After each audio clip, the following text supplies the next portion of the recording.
Koreyadagi Pusan shahri deganda ko'pchilik Hyundai plyajini tasavvur qilar, lekin bu safar boshqa 3-4 xil joylarni o'zimiz uchun kashf qildik. Ertalabdan Sanjar aka va talabalarimiz bilan yig'ildik-da, Pusan tomon yo'l oldik. Tushimiz bilan shahar bizni mana shunday ajoyib manzaralar bilan kutib oldi.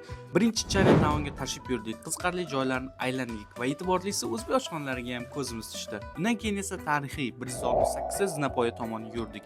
Bu zinapoya urush davrida Pusanga ko'chib kelgan va ko'plab qochqinlar uchun boshpana bo'lgan joy ekan. Balandlikka piyoda bosib chiqishingiz yoki mana shunday lift, monorail orqali balandlikka chiqishingiz mumkin. Biz esa monorail orqali tepaga chiroyli manzaralarni ko'rib chiqishni afzal ko'rdik, qaytishda esa piyoda tushdik. Mana volla deb tepaga ham chiqib oldik. Bolalar tezda hamma rasm videolar olishga kirishib ketishdi. Ajoyib manzara. Pastga tushishi esa yana ham qiziq. Bu joyning tarixi bilan tanishib va bu zinapoya haqida bir qancha qiziqarli faktlarni ko'rib o'rganib chiqdim. Ushbu rasmlarda ko'rib turganingizdek, shuncha balandlikka aholi suv tashib chiqishganligi eski tarixiy muhitni aks ettiradi va yana hayot tarzini ko'rsatib beruvchi bir necha suratlar va haykallar ham e'tiborni tortdi. Shuningdek, bu joyda Nomusiz jang filmi ham olingan ekan.